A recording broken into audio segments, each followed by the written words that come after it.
Assalamualaikum warahmatullahi wabarakatuh. Berjumpa kembali kita di media pembelajaran hari ini, yaitu tentang tabel kebenaran pada logika matematika. Baik, ya. Di sini saya akan menjelaskan tentang apa sih tabel kebenaran itu, kemudian fungsi dan syarat tabel kebenaran itu bagaimana, serta contoh-contohnya. Tabel kebenaran adalah suatu tabel yang digunakan untuk menentukan sifat dari suatu ekspresi logika. Kita tahu bahwa ekspresi logika itu sendiri adalah suatu kumpulan variabel dan perangkai logika dalam satu kesatuan dalam bentuk simbol-simbol yang digunakan untuk mengubah dari suatu proposisi. 3 sifat ekspresi logika yang digunakan untuk menentukan dari suatu tabel kebenaran itu terdiri dari 3, yaitu yang pertama adalah tautologi, yang kedua kontradiksi, dan yang ketiga adalah kontingen. Yang mana masing-masing sifat ini bisa kita lihat pada saat kita membuat tabel kebenaran di hasil akhirnya, ya. Jadi kita bisa melihat sifatnya itu adalah pada hasil akhir dari tabel tersebut. Contohnya misalnya nih, A konjungsi B. Nah, A konjungsi B. Ini sebelum kita buat A konjungsi B itu kan berarti kita tentukan dulu variabelnya kan ya. A kemudian B, kan seperti itu ya. Nah, kemudian hasil akhir itu bisa kita lihat pada sini kan ya, hasil akhirnya.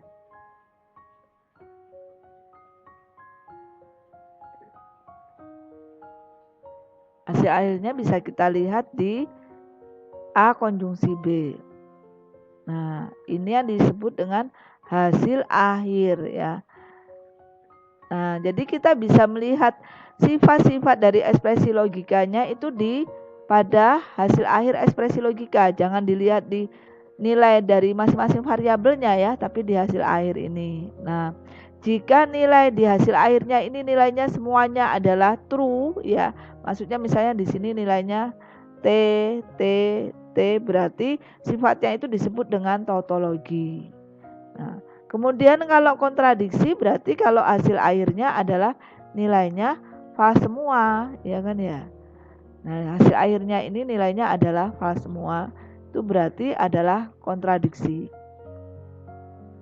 Kalau di sininya false semua hasil akhirnya ya. Nah, bagaimana kalau kontingen? Kalau kontingen itu berarti kalau hasil akhirnya itu ada 2 nilai sekaligus.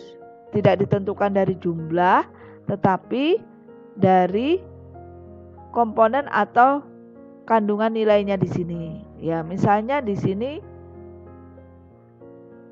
misalnya di situ tadi kan nilainya false, kemudian ada satu nilai true. Nah, ini kan false, true. Nah, ini berarti disebut dengan kontingen. Ya, kenapa? Karena di dalam hasil akhir ekspresi itu ada 2 nilai, 2 jenis nilai sekaligus, yaitu true dan false gitu ya.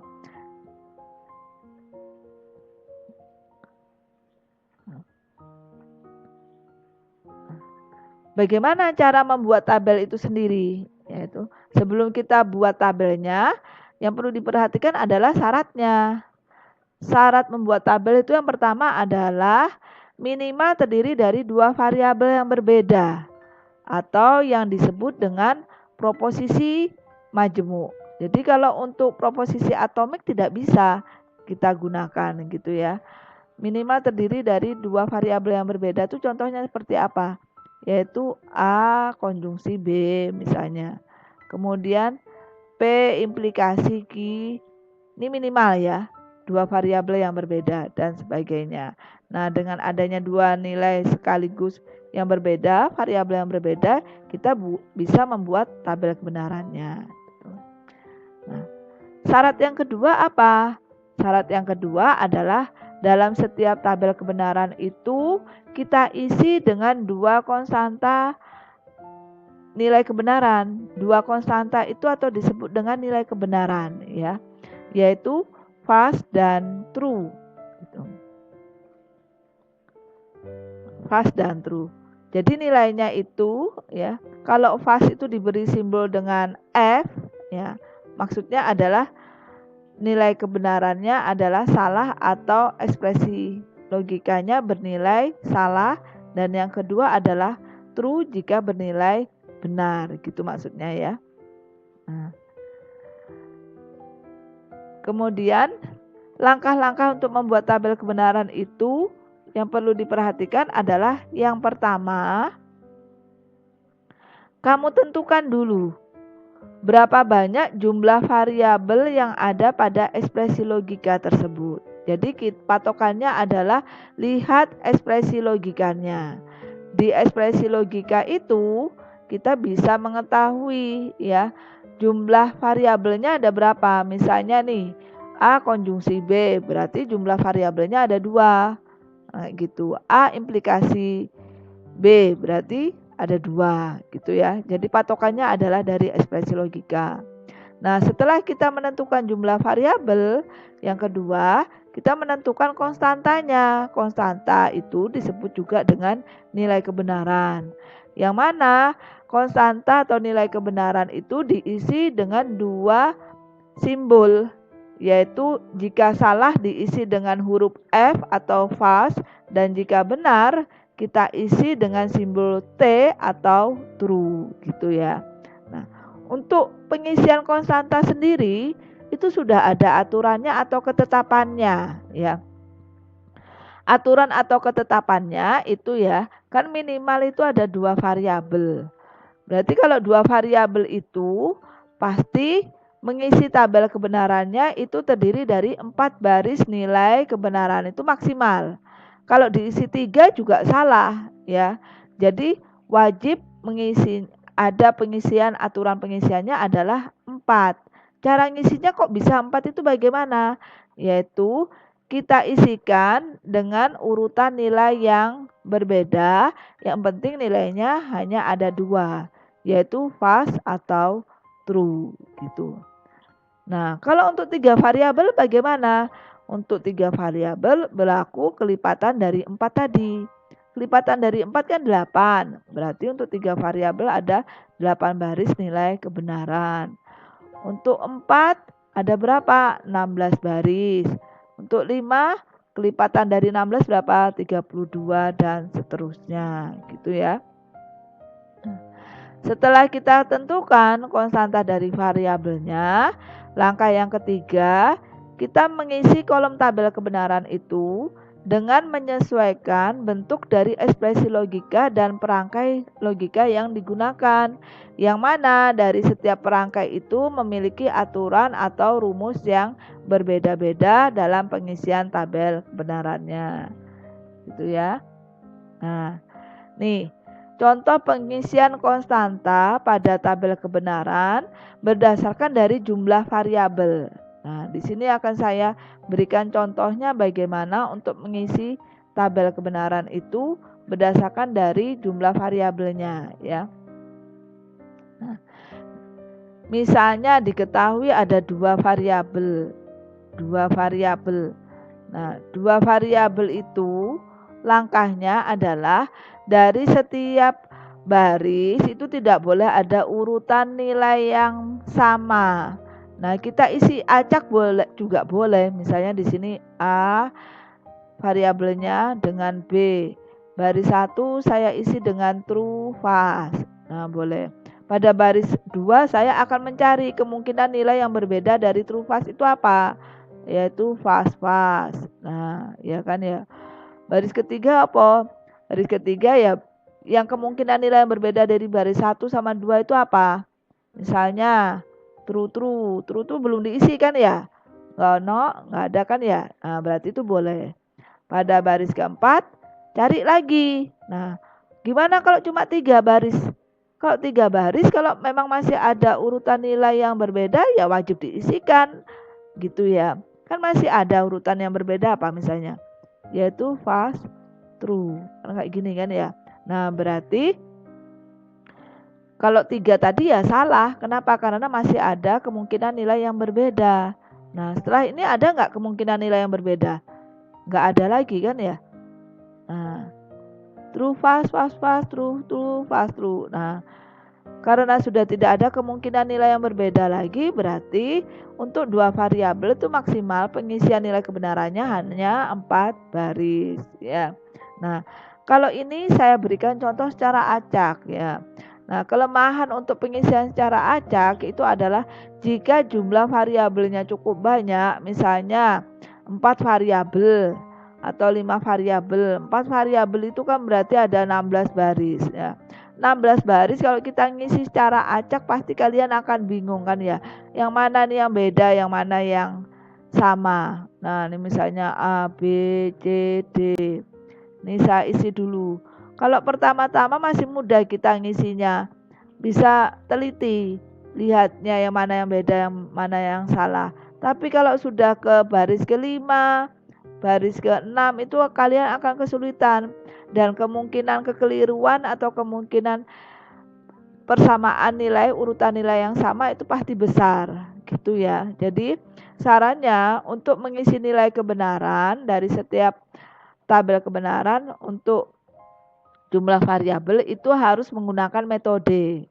Nah, di sini saya akan memberikan contoh metode saya. Untuk metode saya itu adalah yang pertama, untuk 2 variabel itu kan ada 4 baris. Ada 4 baris. Nah, 4 baris itu akan saya bagi menjadi 2. Dibagi menjadi 2 berarti 2 nilai true dan 2 nilai false ya. Patokannya ini adalah terletak di kolom pertama. Kolom 1.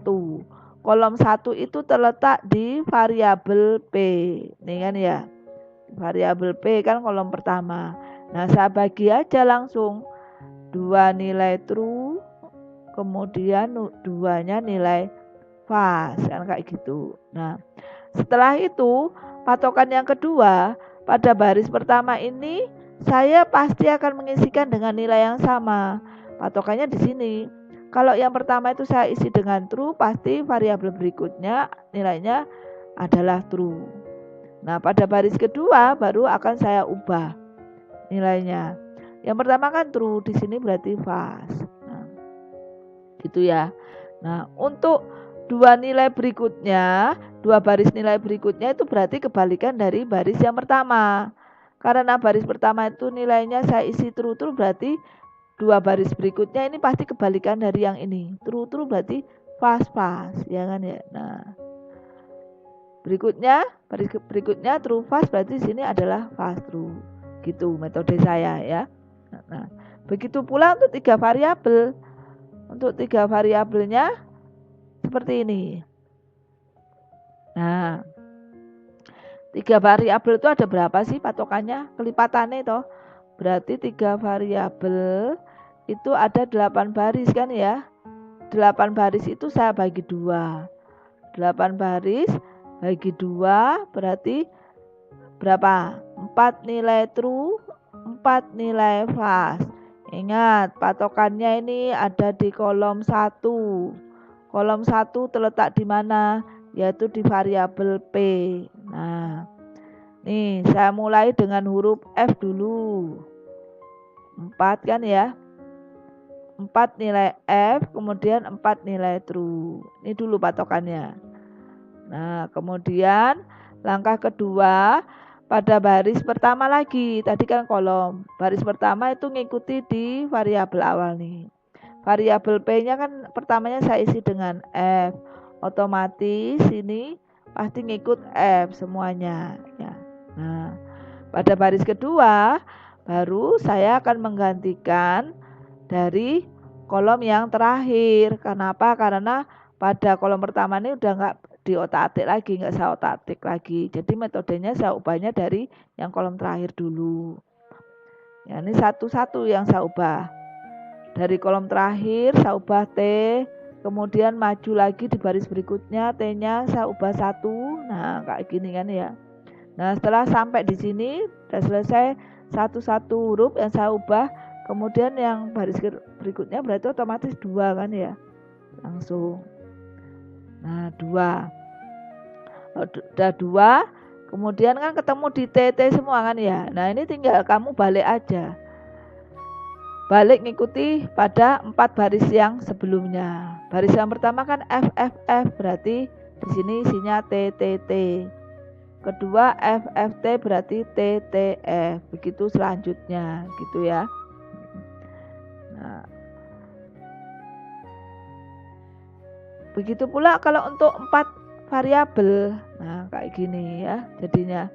Jadi metode itu tidak harus mengikuti di sini ya. Cara pengisian nilai kebenaran atau konstanta itu sebenarnya tidak ada rumus ya. Hanya menggunakan metode, dan metodenya itu tidak ada aturan baku, maksudnya harus seperti apa, bagaimana. Yang penting metode yang kamu gunakan itu harus konsisten gitu. Nah, kemudian setelah kita menentukan konstanta atau nilai kebenaran dalam tabel kebenaran, kita tentukan lagi aturan dari masing-masing perangkai. Aturan dari masing-masing perangkai itu, perangkai logika itu kan ada 5, konjungsi, disjungsi, implikasi, biimplikasi, dan negasi. Yang mana setiap perangkai itu memiliki aturan yang berbeda dalam pengisian tabel kebenarannya. Nih contohnya. Yang pertama adalah konjungsi. Konjungsi itu kan maknanya adalah dan, simbolnya seperti ini. Nah, ini maksudnya gini. Jika variabel A diketahui nilainya F dan variabel B-nya nilainya F, maka hasil akhir konjungsinya nilainya adalah F ya. Jika salah dan salah, maka kesimpulannya pasti salah, ya kan ya. Jadi di konjungsi itu dia akan bernilai salah ya. Hasil akhirnya akan salah jika salah satu dari variabelnya itu terkandung satu nilai salah. Gitu ya. Nah, nih karena ada salah, variabel satunya benar, tetapi kesimpulannya pasti dia akan salah kan, kayak gitu. Kamu benar, kemudian kamu melakukan kesalahan, berarti kesimpulannya pasti salah, gitu maksudnya ya. Nah, konjungsi itu akan bernilai benar jika semua variabelnya itu nilainya adalah T. Nih, variabel AT, variabel BT, maka hasil akhirnya kesimpulannya adalah T. Gitu ya. Jadi kalau konjungsi itu misalnya kamu berbuat salah dan berbuat lagi kesalahan, berarti kesimpulannya pasti kamu melakukan suatu kesalahan. Kamu berbuat kesalahan, kemudian kamu insaf, tapi kesimpulannya kamu tetap pernah melakukan suatu kesalahan. Gitu maksudnya ya. Nah, kamu pernah benar, kemudian kamu benar, kemudian kamu melakukan suatu kesalahan, ya kesimpulannya pasti kamu seseorang yang salah kan, kayak gitu. Kamu bisa dikatakan benar itu jika kamu tidak pernah melakukan satu kesalahan apapun. Itu kesimpulan dari konjungsi ya. Nah, begitu pula misalnya kalau untuk disjungsi. Nah, disjungsi itu kan maknanya atau. Nah, atau itu kan suatu pilihan. Kalau pilihan itu pasti kan kita inginnya hidup itu kan milih yang benar-benar saja kan, nggak mau melakukan suatu dosa, ya kan ya. Nih contohnya, kamu melakukan dosa, kemudian melakukan lagi dosa. Dosa atau dosa, ya kesimpulannya pasti dosa kan, kayak gitu ya. Kamu berdosa, kemudian kamu bertobat. Kamu berdosa atau bertobat? Kalau disuruh pilih, ya pasti pilihnya adalah bertobat kan, kayak gitu ya. Kamu melakukan suatu kebenaran atau ingin melakukan suatu kesalahan? Ya pastinya kalau suruh milih ya pasti melakukan suatu kebenaran kan ya. Nah, jadi kalau untuk disjungsi dia akan bernilai salah, yaitu jika semua variabelnya itu mengandung suatu kesalahan. Gitu ya. Misal, kamu pertamanya salah. Kemudian salah lagi. Pilihannya kamu berbuat salah atau berbuat salah lagi. Ya pasti nggak ada kesimpulannya, pastinya yang hasilnya pasti pas kan ya. Gitu ya. Kalau diberi pilihan berarti pasti kita ingin memilihnya yang benar kan ya. Tetapi kalau semua pilihannya salah ya pasti otomatis mau nggak mau ya nggak ada yang dipilih ya berarti cuma itu. Gitu maksudnya ya, makna dari disjungsi. Nah, kemudian selanjutnya untuk perangkai negasi. Negasi itu adalah suatu ingkaran atau kebalikan ya. Tinggi ingkarannya berarti pendek ya kan ya. Hitam ingkarannya berarti putih. Nah, gitu juga ini. Misalnya pada variabel A diketahui nilainya adalah plus. Berarti ingkaran dari variabel A ini pasti otomatis true kan ya, kebalikan dari variabel A. Kalau ditanya lagi double negasi A, berarti kebalikannya dari negasi A, jangan kamu ambil dari A-nya, ya kan ya. Jadi carinya ke negasi A. Negasi A-nya diketahui true pasti doublenya kembali menjadi F gitu ya. Nah, begitu pula selanjutnya ya. Jadi kalau misalnya di sini dicari lagi triple negasi A, itu berarti patokannya adalah kembali ke negasi. Nah, jadi kalau double itu adalah kembali ke awal ya, kembali ke variabel awal ini kan ya. Sedangkan kalau ganjil ini kan ganjil. Triple itu berarti patokannya adalah di negasi gitu ya. Jadi nggak usah bingung cari-cari. Kalau triple harus urut lagi nggak usah. Jadi kalau triple ini kan ganjil 3. Berarti patokannya adalah di negasi. Kalau double patokannya kembali ke awal, ke variabel awal nilainya. Gitu ya. Kemudian implikasi. Nah, implikasi itu semuanya akan bernilai benar ya. 1. Nah, jika kamu melakukan kesalahan, maka kesimpulannya kesalahan itu berarti kamu benar. Jika kamu melakukan suatu kesalahan, kemudian kamu bertobat, itu juga kamu benar. Jika kamu melakukan suatu kebenaran, maka hasilnya adalah suatu kebenaran, ya kesimpulannya pasti benar, ya kan ya. Yang salah itu jika kamu melakukan suatu kebenaran, kemudian kamu mencoba untuk melakukan suatu kesalahan, maka hasil akhirnya kesimpulannya adalah kamu itu berbuat yang salah gitu ya. Jadi ada satu nilai yang berbeda, yaitu jika di variabel awalnya true dan variabel akhirnya adalah pas. Nah, kalau variabel awalnya pas, variabel akhirnya true, kamu tetap benar. Kenapa? Kamu kan melakukan suatu kesalahan, logikanya kayak gitu. Kamu melakukan suatu kesalahan, kemudian kamu bertobat ingin baik. Hasilnya berarti kesimpulannya kamu menjadi orang yang baik, kan kayak gitu. Nah, ini juga gitu. Jika kamu melakukan suatu kesalahan, hasilnya maka kamu juga salah, berarti kesimpulannya adalah benar kamu memang melakukan suatu kesalahan gitu ya. Jadi yang kita lihat adalah nilai yang berbedanya saja. Nilai yang berbeda adalah di variabel A-nya true, variabel A-nya adalah pas. Gitu ya. Kemudian yang terakhir adalah untuk biimplikasi. Nah, biimplikasi itu akan bernilai benar, yaitu jika semua variabelnya itu adalah sama. Yang diingat itu kalau variabelnya sama. Nah, ini kan ya. Kalau variabelnya sama, mau false semua ataupun true semua, maka hasil akhir biimplikasinya adalah true. Dia akan bernilai false jika salah satu dari variabelnya nilainya berbeda, false true atau true false dan sebagainya, gitu ya.